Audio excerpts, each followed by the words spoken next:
All right, let's talk about something that feels a little bit like magic, but is actually all around us every single day. We're going to dive into the incredible science behind how a radio works. I mean, really think about it for a second. How on earth does your favorite song get from a radio station that's miles and miles away, fly completely invisibly through the air, and then just pop out of the speakers in your car? It's wild, right? It feels like magic, but believe it or not, it's all science. Okay, so to get our heads around how radio works, we actually need to start with, well, a really quiet problem. A problem with sound itself. You know, sound waves, those little vibrations from your voice or when you strum a guitar, they're kind of like a sprinter. They've got this great burst of energy right at the start, but they get tired out super fast. They just fade away. That's why you can't hear someone singing in the next town over, right? Their sound waves just don't have the juice to make it that far. So what's a tired little sound wave to do? Well, luckily for us, it has a friend. A super-powered, invisible friend that can help it go pretty much anywhere. And here it is, the radio wave. This is our hero. It's the speedy, invisible messenger that, unlike our sound wave, can travel for miles and miles. I'm talking through buildings, over mountains. It just doesn't get tired. And you know what's crazy? Radio waves are basically cousins with the light that's coming out of your lamp right now. They're both part of the same energy family, called the electromagnetic spectrum. And get this, they travel at the speed of light. Yep, the fastest anything can go in the entire universe. Now, this wasn't something somebody just figured out overnight. Oh no, it took some seriously brilliant minds. You had James Clerk Maxwell, who first came up with the whole idea. Then Heinrich Hertz came along and actually proved these waves were real. And then Guglielmo Marconi figured out how to actually use them, sending the very first signal all the way across the Atlantic Ocean. How cool is that? So you've got the tired sound wave and the super fast radio wave. How do we get them together? Well, this is where it gets really fun. Okay, picture this. It all kicks off at the radio station. First, someone sings into a microphone. That mic turns the sound of their voice into a tiny electrical signal. Then the really clever part happens. The station takes that little signal and piggybacks it onto a big, powerful radio wave. And finally, a giant antenna just blasts that new combined wave out for everyone to pick up. And this whole process of attaching the sound to the radio wave, it's got a fancy name, modulation. But the easiest way to think about it is like mailing a letter. The sound, your favorite song, that's the letter. You can't just toss it out the window and hope it gets there, right? You need to put it in an envelope. Well, the radio wave is the envelope. It's the thing that carries the message safely where it needs to go. So, you've definitely heard of AM and FM radio, right? Well, now you know what that means. They're just two different ways of packing the envelope. AM changes the strength of the wave. You can think of it like changing the size of the envelope.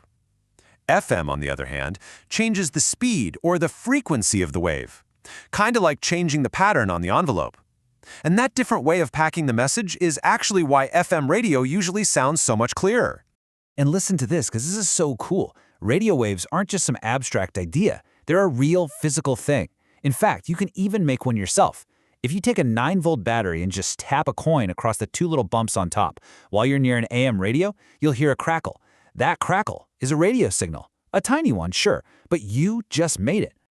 All right, so our musical letter is packed in its envelope and it's flying through the air. Now for the next big question. How does your radio actually catch it?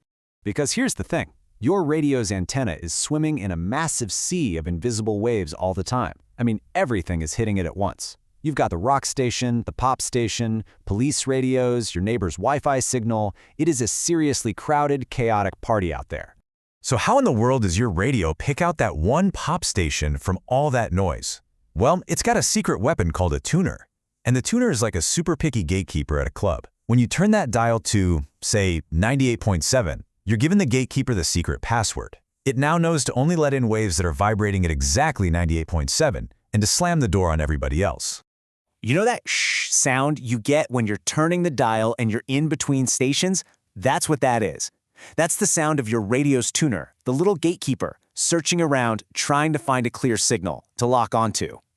So, once the tuner locks onto the right wave, the radio performs its final piece of magic. It opens the envelope. The technical term is demodulation, but really, it's just unpacking the message. It separates that original sound signal from the radio wave, gives it a little boost, and shoots it out the speakers, and bam! Just like that, you're listening to your song. But what's really, truly mind-blowing is that this whole idea, sending invisible messages through the air, it's used for so much more than just music. Think about it. The exact same science powers pretty much all of our wireless stuff. Your Wi-Fi? That's radio waves. Your cell phone? Radio waves. GPS? Television? Even your garage door opener and remote control cars. Yep, it's all the same basic principle. It's everywhere.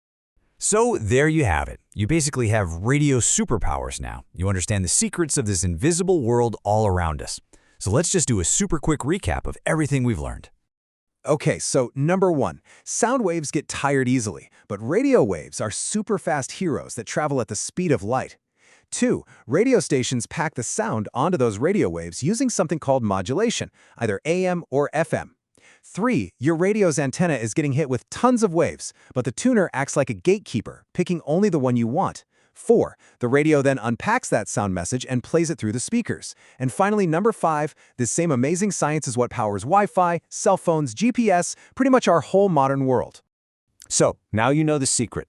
The next time you turn on the radio, just remember that you are catching invisible messages that have been flying at the speed of light just to get to you.